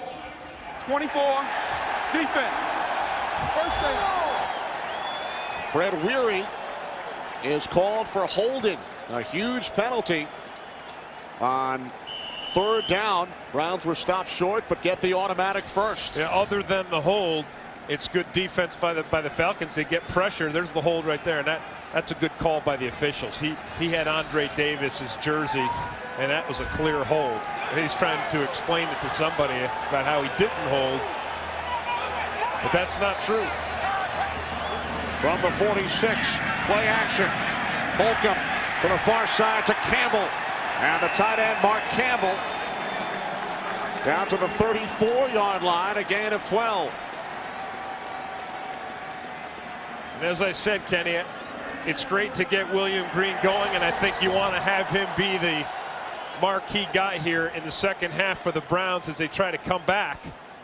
But Kelly Holcomb is going to have to make some throws, and that was a nice throw right there.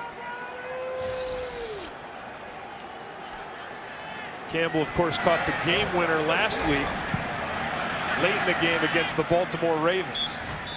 Green gains just 1 down to the Falcons 33. Setting up 2nd down and 9 for the Browns, who led 10-7 at the half. They led 10-0 earlier. Had a 10-7 halftime lead.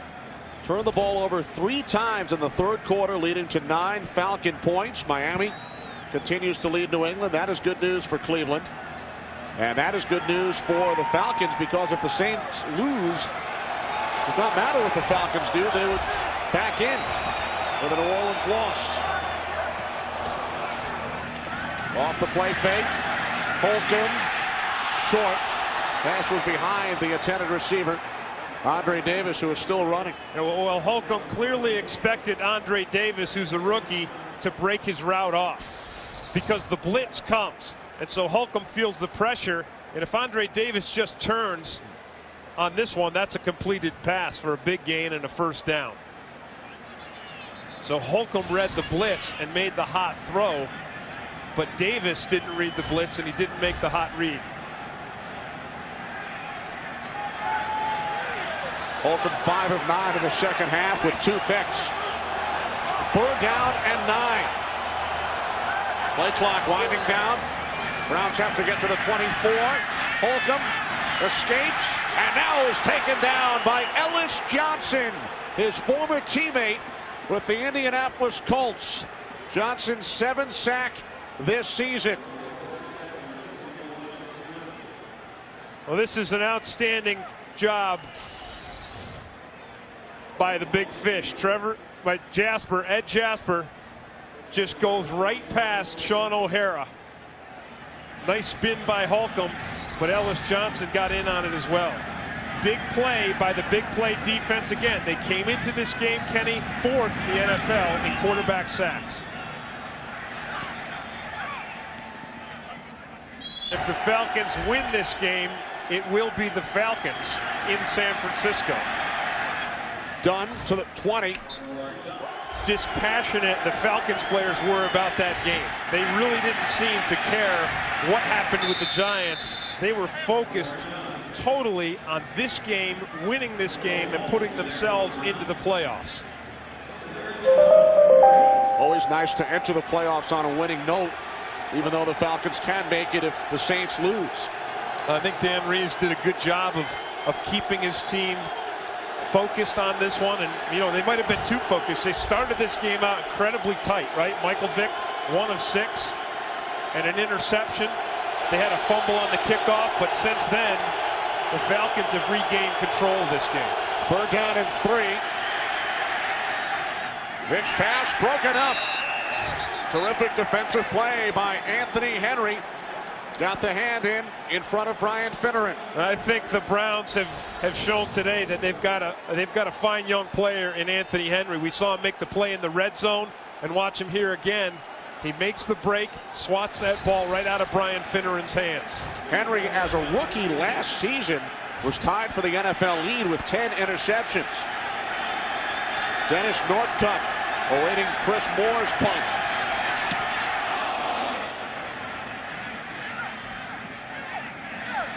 Out of bounds at the 44-yard line. Carolina Panthers continues to lead New Orleans. 7 minutes remaining. Falcons in the playoffs if Carolina loses or if the Falcons win. And as I said, if the Falcons win, they're likely to go to San Francisco, but they could go to Tampa Bay should the Tampa Bay Bucks lose tonight to the Chicago Bears, which not many people anticipate. Bears won 13 games last season. This year just 4 and 11. Browns start from their own 45. Holcomb nearly intercepted again by McBurrows. Falcons already have forced 3 turnovers in this half. Falcons terrific on the road this year. They've lost only 2 away games, while the Browns are just 2-5 at home. They've lost 3 in a row. The only wins over Houston and Cincinnati, Tim, and those 5 home losses have been by a combined 21 points. Yeah, but remember, this is a team, Kenny, that in a season of close calls, I don't think anyone has had closer games that come right down to the end than the Cleveland Browns. Browns have had 11 of their games decided by 7 points or less. They've gone to overtime twice. They won a game on a Hail Mary. And on the other side, the Falcons have played 4 overtime games.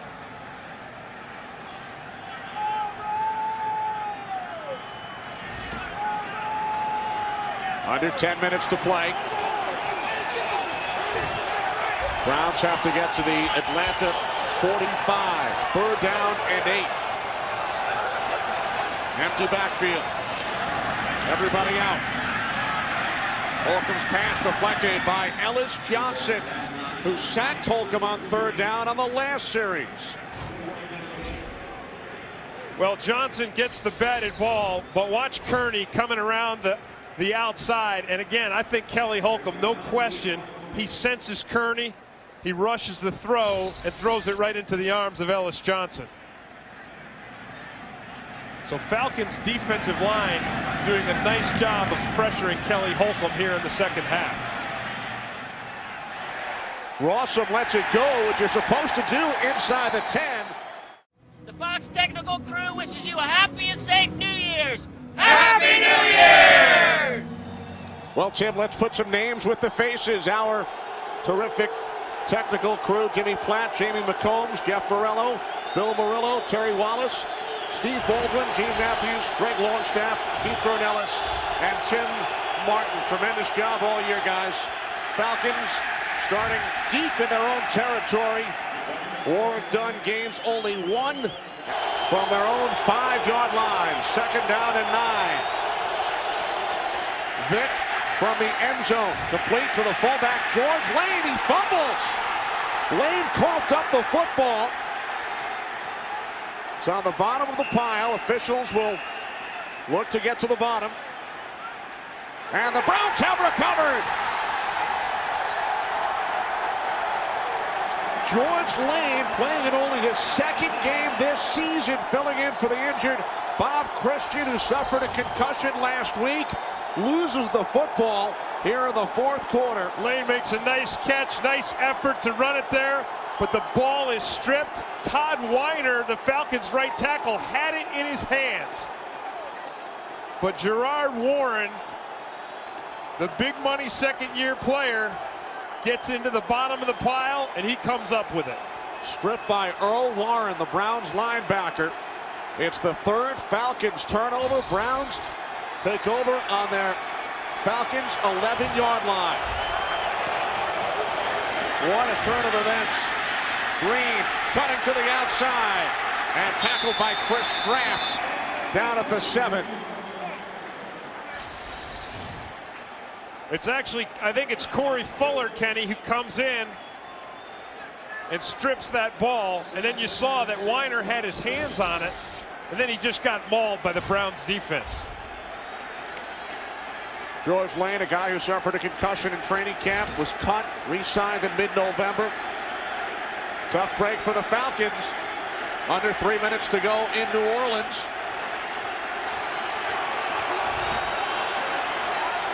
From the Falcons 7. Off the fake toss. Holcomb is taken down by Matt Stewart. His third sack of the year. The impressive thing about Matt Stewart on this play is his closing speed. Watch him. He comes right around the end. No one blocks him. And he zeroes right in on Kelly Holcomb. Keeps his hands up so he can't make the throw. Chest to chest. Buries him. Third Falcons sack of the game, forcing the Browns back to the 15-yard line. Third down and 14. 4 wide receivers. Holcomb's pass is caught. Touchdown Browns. Kevin Johnson. And we are tied at 16.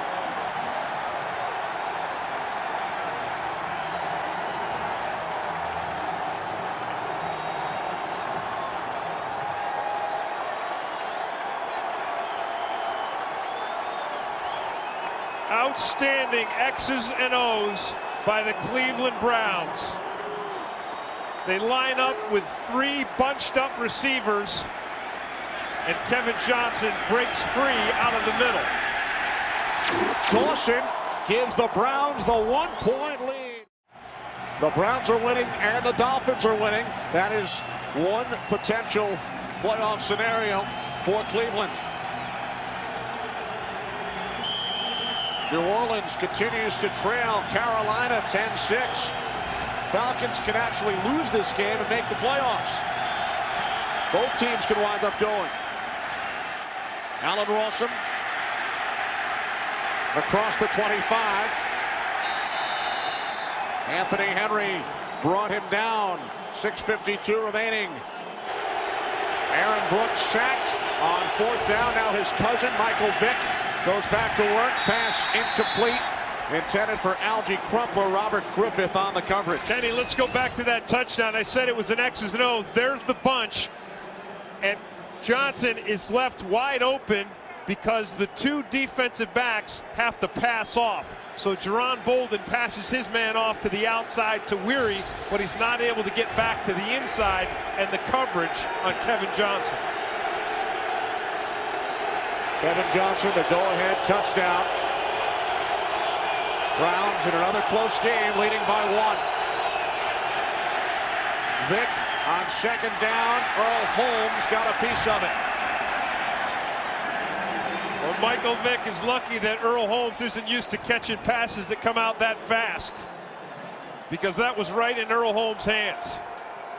But even the receivers who work with Michael Vick all through training camp and on a daily basis talk about how difficult his balls are to catch when he throws them with heat, and that ball had heat.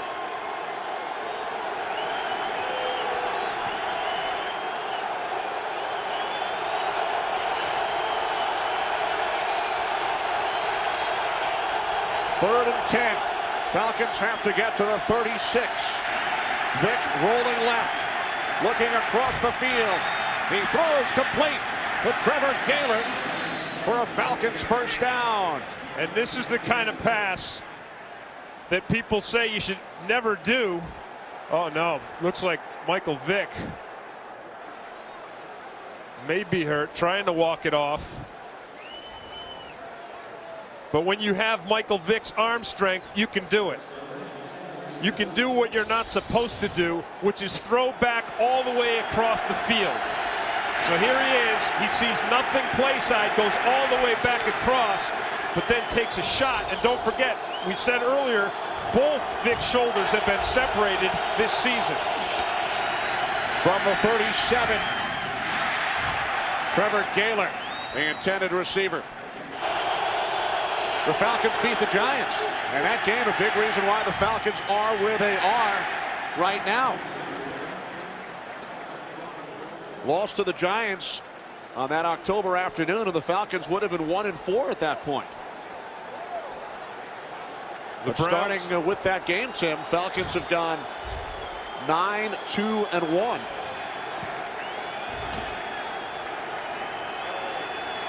And in those 9 victories, Michael Vick has been integral.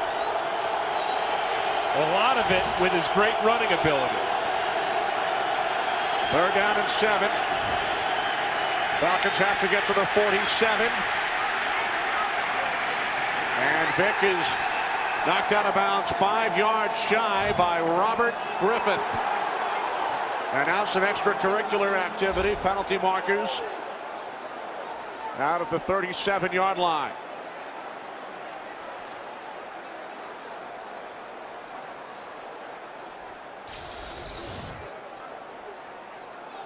Excellent tackle by Robert Griffith. And I don't know if it's Keenan Forney who comes in. Yeah, that's going to be the penalty right there. And that's just crazy. Personal foul, unnecessary roughness, number 65, offense. The foul was after the play. The down counts. It's 4th down, and we'll penalize 15 yards. You're in a game, and the playoffs may be on the line, and you just cost your team 15-yard penalty for a shove. And Dan Reeves is hot, and he should be.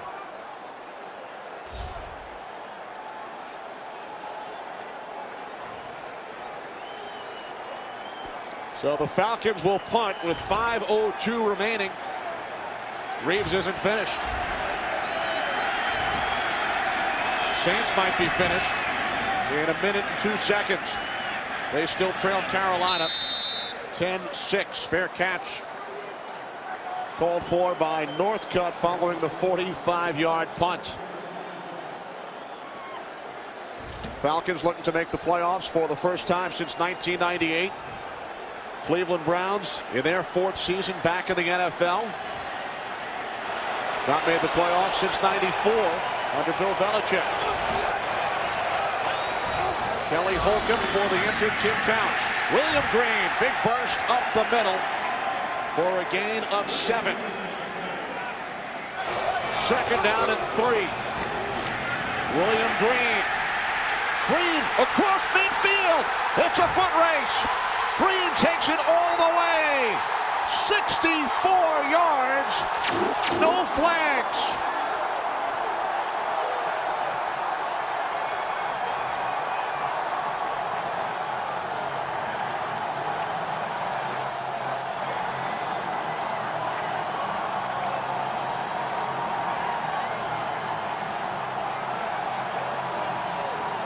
William Green has ripped this Falcons defense all afternoon. 28 carries, 180 yards, 2 touchdowns. A career day for the rookie out of Boston College. 1st-round draft pick. Came out a year early. Phil Dawson extended.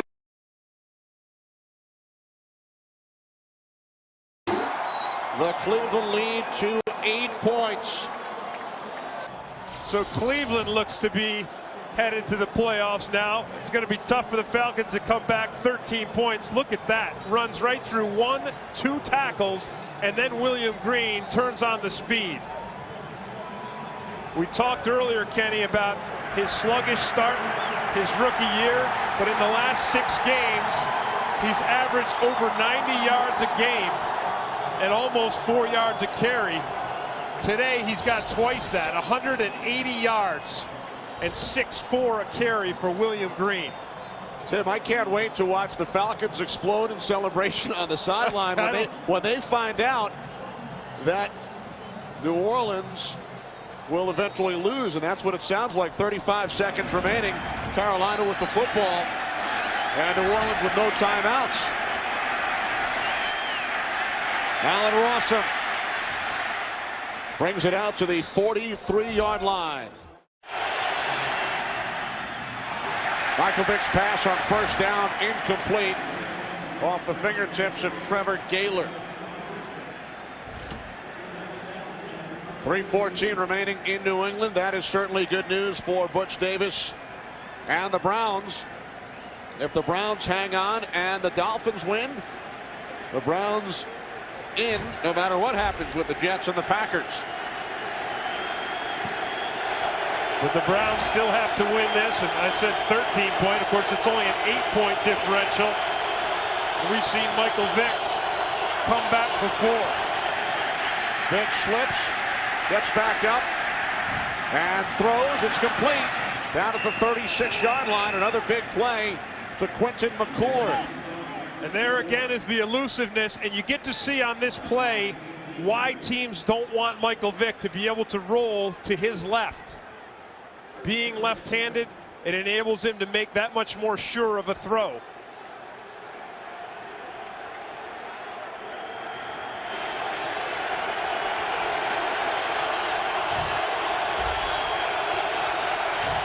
From the Browns 36, Warwick Dunn gains 3 yards down to the 33. Kennard Lang made the tackle. We are under 3 minutes remaining. We are told they are in a challenge situation in New Orleans with 35 seconds left. Here in Cleveland, 2:40 remaining. And the Falcons trailing by 8. They led 16-10 early in this fourth quarter.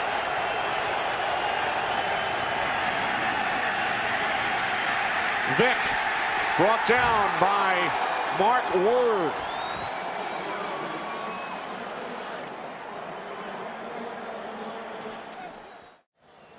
The Atlanta Falcons and first-year owner Arthur Blank have clinched a wild card berth by virtue of the New Orleans Saints loss at home to Carolina. Saints, who lost their last 4 games last year, lose their last 3 this season. Falcons trail this game by 8, and the Browns can clinch a playoff spot if they hold on, and Miami hangs on and defeats New England. 3rd down and 8. Michael Vick fires complete to the tight end. Algie Crumpler has a first down at the Cleveland 16, a gain of 18 yards. There you get to see Michael Vick's laser arm and how he performs under pressure. And even though the Falcons don't need this game for the playoff berth, you know they still want this game. And we've seen Vick win games or tie games late with his arms and with his legs running. If the Falcons score, they will also need a 2-point conversion, and they have not tried one all season long. Vick complete. Trevor Gaylor down at the 4. We welcome those of you who have just joined us. 1st and goal for the Falcons from the Browns 4, and Warwick Dunn to the goal line. No signal yet. Stopped just short. Well, Kenny, aside from the touchdown pass from Vick to Finneran early, the Browns defense has been outstanding here in the red zone.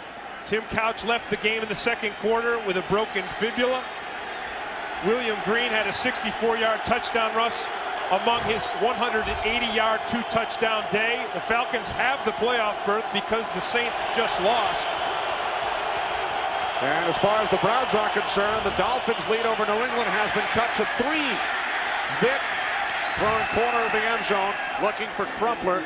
Dwayne Rudd on the coverage, down to 36 seconds. Remember, the Falcons have clinched a playoff berth for the first time since 1998, despite trailing due to the Saints' 3rd consecutive defeat. And the Browns, with a win, will then need Miami to hang on or the Jets to win their game over Green Bay, one or the other. Browns defense number 2 in the NFL in the red zone. The last 4 times the Falcons have been here, they've had to settle to try field goals. They made 3 of those 4. On 3rd and goal, Dunn is stopped.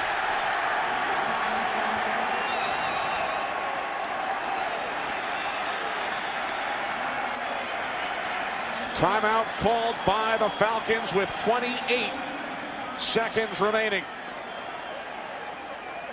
Well, Kenny, this game comes down to this goal line. Dwayne Rudd, the former Minnesota Vikings, stopping Warrick Dunn on 3rd and short. And Rudd was one of those Browns players this week saying this is our playoff game. They may get to play another. No signal. Stop short. The dog pound erupts.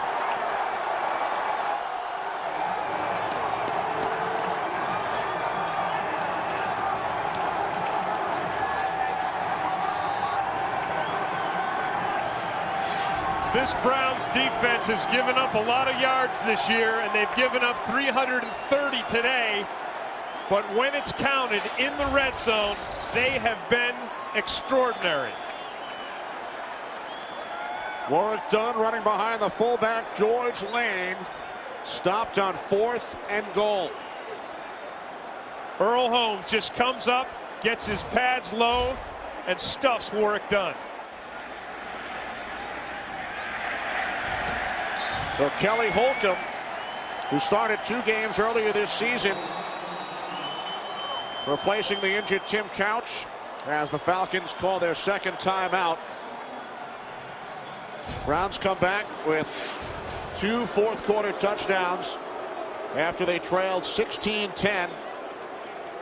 Falcons are in as the final NFC playoff team.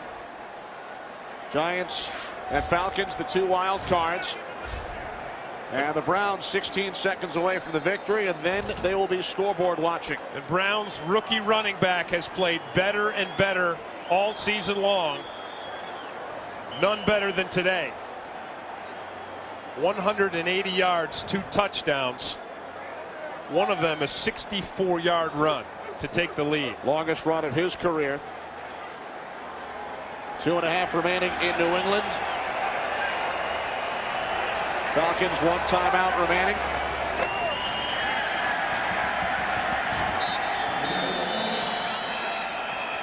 And the Falcons use it right here. Tremendous job all season long by our crew, our producer P.T. Navarro, director Peter Bleckner, associate director Fran Morrison, broadcast associate Carrie Kloster, the technical producer Kevin McRoby.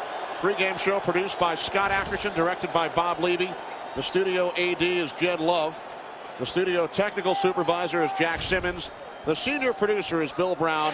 The executive producers of Fox Sports, Ed Gorin and David Hill. Crunching the numbers for us today, Eric Merlis, Ben Bowman in the booth, Brandon Wells, Eric Norton in the truck. Tim, another tremendous season. Kenny, thank you. It was great being with you again, our 7th year together. 11 seconds remaining. Falcons out of timeouts. So the Cleveland Browns do their part, and they will now wait and see if Miami can hang on.